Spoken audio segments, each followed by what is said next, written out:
La bibliothèque de Louis Médard contient 5000 livres. Dans ces 5000 livres, il y a 67 volumes consacrés à Voltaire.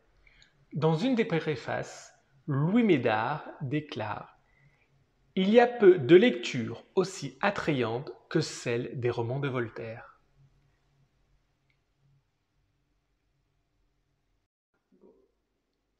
Né à Paris en 1694, François-Marie Arouet, dit Voltaire, est un écrivain et philosophe célèbre du siècle des Lumières. Voltaire s'approprie tous les genres littéraires, poésie, théâtre, histoire, contes et essais scientifiques. Au cours de sa vie, il s'engage dans de nombreuses causes. En 1763, il écrit le traité sur la tolérance, où il prend parti pour l'affaire Calas, pour la lutte contre les persécutions religieuses.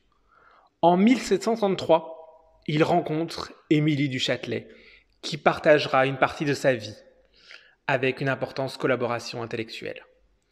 À travers ses écrits, Voltaire s'insurge également contre l'esclavagisme, notamment dans son célèbre roman « Candide ou l'optimisme », publié en 1759.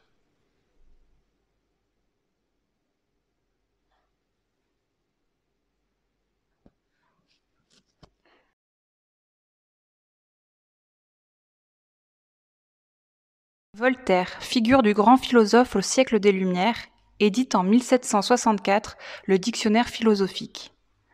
On retrouve ses idées philosophiques, morales, politiques et religieuses. Condamné en 1765 par le Parlement et par la Cour de Rome, l'ouvrage a été l'une des armes les plus efficaces dans la diffusion de la pensée des Lumières.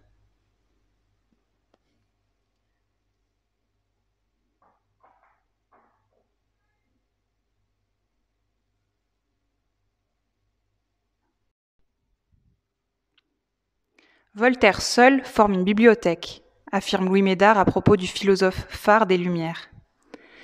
En effet, sur les étagères de la bibliothèque du collectionneur se trouvent les 67 volumes composant les œuvres de Voltaire. Cette imposante édition du XIXe siècle réunit les écrits du philosophe en comprenant sa correspondance ainsi qu'un ensemble de planches gravées par Moreau le Jeune et différents portraits réalisés par Saint-Aubin et Jean Hubert.